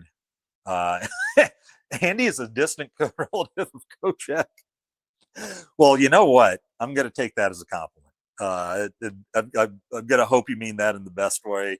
And it's probably, and if it's what I think it is, it's something that others like want Andy and Coach Eck to sit in a different part of the bar. Let's see what else we got. Oh, here we go. Always enjoyed going up to the stockyards with my grandpa as a kid because it always meant a trip to Joe Tess. Yeah, the carp. Joe Tess. Yeah, they had a Joe Tess in Lincoln near campus when I went to school there, but that was a lot of grease by my standards. I don't mind greasy food, but that was like, I don't know, swimming in it. I like the taste, but that's like one of the few times I said maybe I just caught a bad night or two. But that's where I was said too much grease, like Pizza Hut. It's just my worst pizza ever.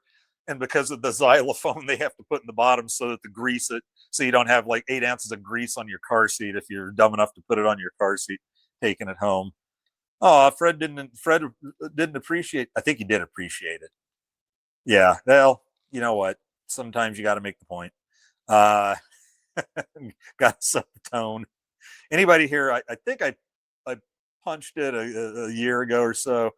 If you enjoy hockey, and even if you don't, give Shoresy a try. It's just one. It's on Hulu. It's Canadian made, and they actually have actual hockey players playing the hockey players on the team, and these guys that can barely act are just hilarious just by being just their personalities. And I just thought of that because one of Shoresy's saying was always got to set the tone before a game. Usually that meant going up and clubbing somebody. Let's see. Oh, yep. Talking about Ben Cotton. He was picking cotton balls. I never thought a guy was more justified for kicking someone in the face than on that play. I could not believe it. And I thought the ref had a good view of it in the game. And then somebody had caught a great picture clip where you can see it wide open. You can see maybe the guy's elbow reaching up in there. That's all you can see is his elbow. And Cotton's got his head thrown back yelling. I don't know if it's mid kick or not. I can't remember it that well, but yeah, just had a perfect shot and a ref hands on both knees, just staring right at it and doing nothing. Let's see. Ooh, got Beetle B in here. Good to see you, Beetle B. Serious question. Do Midwesterners ever eat fish if it isn't fried? Yeah, I mean, a lot. I'm a fried everything guy, but yeah, I know there's Midwesterners who just want who like the seasoned kind without the breading or the batter. They're nuts and all. Long John Silver's, baby. That was one of my favorite parts of the Hangover 2, the wedding in Thailand or whatever. That's where I think it was Ed Helms getting married again. Oh yeah, because he described him as like the sticky, tasteless rice or whatever the father-in-law did. But yeah, I remember they've just got all that. He's showing off just this fresh seafood buffet, and it looks wonderful. And Galifianakis comes up to him dead serious and goes, "Do you have any Long John Silvers coming?" And I'm telling you, man, if you like it battered, the Long John Silvers is for you. Minnie Hunt quit stereotyping us. Well, she's mostly right. Yeah, sure, man. We all got grills. Yeah, there's ways to grill them. Yeah, there are. Yeah, I didn't even know I was getting ready to go. Yes, there are, James. What kind of? Okay, wait a minute. What kind of fish? I don't know if I've ever eaten catfish. Maybe once. Probably at no test. So it's been a few years. I haven't eaten catfish. I'm not saying no one does, but I don't think there's 95% of Nebraska sucking down catfish. Or maybe there is. I don't know. I honestly can't tell you. I've got any backable knowledge on Nebraska's fish eating habits. All right, so carp, catfish. There we go. Fred Sacco, the only gill that matters is Turner. Oh god, best catfish ever. Anyone noodling? I'm not gonna. No, this isn't Husker noodling. This is Husker football. Let's see. Yeah, I know what noodling is. James Boardman, invasive question. We're back to pit points. Fred, here's our. Hold on. Ding, ding, ding, ding, ding, ding, ding. I think we have our first.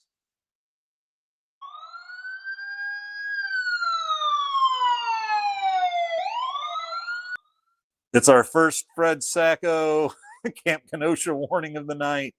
Thank you, Fred. Yeah, noodling was a sport at Camp Kenosha a time or two. Boy, if you read my How to Watch column last week, where I just kind of give you the numbers, weather, everything, but I always do a nice little lead in and try to have a little fun with it. Fred Sacco, that lead in on the Northwestern How to Watch was for you. I let him have it on how basically, you just had a full on 15, 20 year history of sexually invasive hazing at Northwestern and how basically there was no punishment handed down. Yeah, they fired Fitzgerald, then ended up having to pay for him since he didn't really talk about it in his emails or leave messages on his phone about it, and no one was telling on anybody. But yeah, it's he got fired. They had to pay out some settlements. The Big Ten wasn't interested in investigating it all or whatever. So basically, nobody lost their job. Nobody was kicked off the team. So yeah, that's the thing. If you're going to get caught doing creepy, rapey, grabby things, do it a week or two before fall camp starts because it's too expensive. It's too expensive a proposition to deal with it, and having it maybe cost them football games, and that's what's really important. So let's see. Uh, don't honk your horn too many times, Andy. You'll go blind. Mini James started it. Let's see. Cart, noodling. Sark to the NFL. Sark. That yeah, I made fun of it when that popped out. It was complete bullshit. Sark got super pissed. Basically said he never had the media. He says, I know most of you do great work, but he goes, but I've never had the media ever take something idiotic that just one guy threw out there, didn't bother to try and figure out if it was true or not, and then just ran with it. And yeah, like just one guy made it up, and no one else could verify that Sark said anything like that. And his agent really, I mean, it seems stupid. It's like here's like Texas starting to circle the drain a little as far as preseason number one expectations went. And of course, like that's not really the time a guy goes, hey, I'm looking for an NFL job. And no one who's ever really looked for an NFL job has put it out there to anyone publicly or privately, probably, that had, like, outside of his agent, hey, I'd like an NFL job. So yeah, no, not looking for an NFL job. Let's see, salmon. Here we go. Know who got catfished? Manti Te'o at Notre Dame. I'm not even sure if I ever believed that, to be honest. I just thought Notre Dame needed an out. That's a whole different thing. Just more creepiness. Notre Dame, creepy as ever. Did anyone see Troy Danan? I've seen all sorts of things. Either way, I've seen that. Oh nope, the board of governors already voted on it at Penn State. Well, I don't think they voted on anything. Those meetings are kind of public, and we'd have heard. And I don't think anybody's going to get hired until near or at the end of this regular season, unless they hire Urban Meyer. Because another thing I heard was Urban Meyer, the old plane tracking, had him in Happy Valley a couple days ago, and no, I haven't heard anything near verifiable. I'd assume if they want to keep him, the easiest way to convince everybody is, to bump it, give him a bump and announce it to the world, and that'll be that. So that I wouldn't be surprised if it's going on. I don't really believe that anybody knows it's going on that's talking about it. That ship stays sealed kind of tight. So the people in the know aren't going to be the people that run around telling you stuff they heard at the office. These are things that are discussed in a very, very tight group. Let's see. I would hope it's happening. Let's see, where's the best tailgate Saturday? Man, more Manti Te'o. If I can get this up here. Holy cow. Why does that keep jumping away? Okay, here we go. Where's the best tailgate Saturday? Only home game I'm going to this year. I don't know. I don't know of just any tailgate where, hey, anybody drop in, because I'm usually upstairs like 3 hours before the game, so I might go drop in a tailgate for a few minutes, but I'm not going to be there. If I am going there to say hi to some friends, it's just friends of mine I know that are in a couple of places. So if anybody has any ideas where to, hey, Oscars, or just mention where, just like where anybody can walk in and hang out and start talking Huskers, because I am not the guy to ask for that, but we might have a few here. Okay, this got tried a few times. Let's see, true story. Manti Te'o's imaginary girlfriend was just Bob Diaco high on airplane glue. That's pretty good. I like that one. Let's see. Minnie says Husk guys will have a good one. Throw in the address if you can, or let's see. Yeah, there we go. Urban Meyer was just in Happy Valley to check out holes in bar tramps at Easy Dukes. Beetlebee says Lincoln's going to be rocking. I hope we show up. I hope so too. I don't care how you feel about black jerseys or not. It's like if you're gonna wear black jerseys, fist in the air black jerseys. I don't care about that. Just wear, if you wear black, I'd like to see what a blackout looks like. If you don't want to, don't. I don't think anybody's gonna give anybody too much shit. Huh. Let's see. All right. Looks like we're getting other Dave set up with a place to go. Good on you, Minnie and Dave. Yeah, there's some good. See, that's the one where I know some people. There's some good ones at the baseball parking lot, but most of those are kind of. I don't know that any of those are like, hey, walk on up. Maybe walk up there with a USC jersey, and they'll invite you in. Um, yeah, there's one. There's one that sounds like it's on the corner of 10th and Q, because I that's where I park. There's a parking garage across the street, and then there's like a kind of fence there, like a covered fence. But you will hear the music as you walk by. It's on the southeast corner, I believe.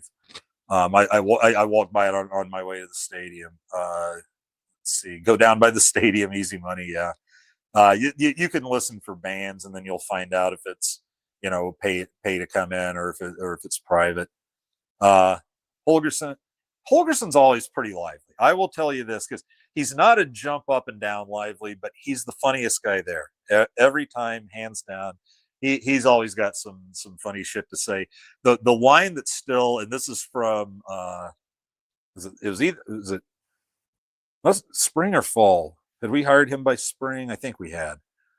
I think it was spring, and I remember it was like when we got DeKeel Shorts from Kentucky, but he had played for Dana at West Virginia, and somebody asked him, "Oh God, this was so lethal." They asked him, "Hey, when did you know DeKeel Shorts would make a good coach?" And he went, "When we saw his time at NFL Pro Day, when we saw his 40 time at NFL Pro Day." It's like, oh my God! But he's like he can deliver.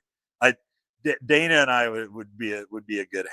He because he does a lot of what I do sometime, and then when I say it, I realize it sounded funny in my head, but it was kind of mean.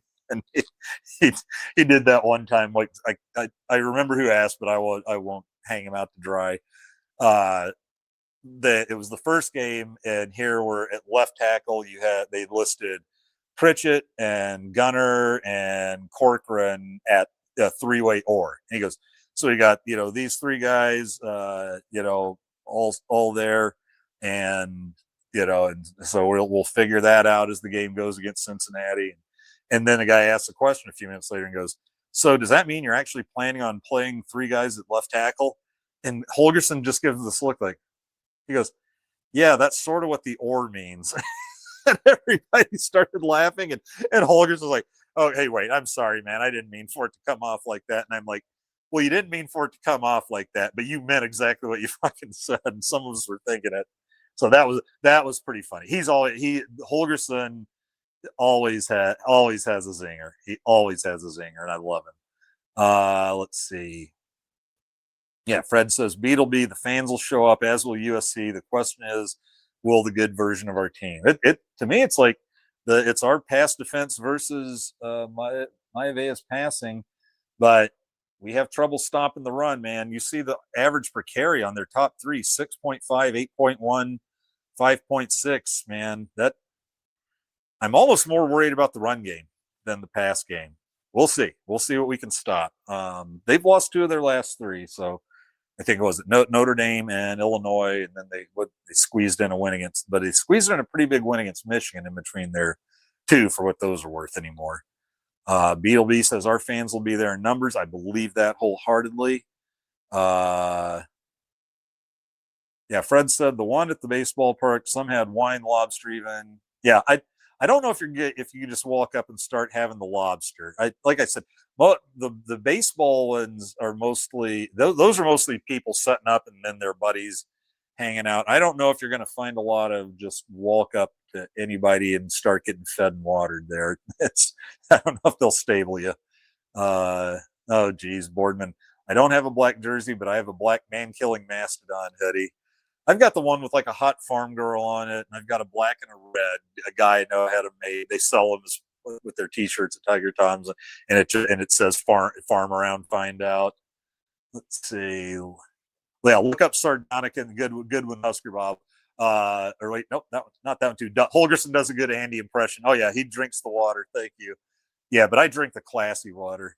Although I drink the water he's drinking too, because we get to drink that stuff at the pressers. No, Fred, look up more problems tonight. Sardonic in the dictionary. Get a pick of Dana Holgerson. 100% true. 100%. Oh, Beetle has an old Husker black shirt. Everyone wear black. Yep. Let's see what did he say? I did Andy. God damn that! This keeps jumping. The comments are coming in too fast for me. I did Andy, and that was before I was part of Corn Nation. Even what, like 3 weeks ago? Like when you're actually signed up? Oh god, here we go. I told an Iowa fan they were sardonic, and they asked if that was a new sandwich at Subway. Well, Beetle says you can walk up to most any of them. I guess I don't know. I mean I've tailgated in that area quite a bit, but it's usually everyone seems to know each other's name. You can try it. I guess the worst they can do is say no, and look. I should back out of that discussion. Like I said, I don't do a lot of the tailgating anymore, so take others' advice and ignore me. That's the best advice I can give you there. All right. Well, God, I was looking up and did not think we'd be at the 152 mark. So goody. Well, no one wanted to unload on the refs with me. I'm sorry for that. I thought after Northwestern we might have a little more interest, but that's right. It'll just be me and Coach Rule then. That's okay. I can bitch about them anytime. I don't think they're going to stop for me anytime soon. So I'm sure we'll have some more. Yeah, I just remember last year, like the USC game ended with Jamal Banks just getting pulled away by the pads. Yeah, Northwestern was crabbing about Andrew Marshall at the end of this game. Like, well, I said that one was pretty close, but even then, it looked like he'd overthrown him anyway. So I don't really think it made much of a difference.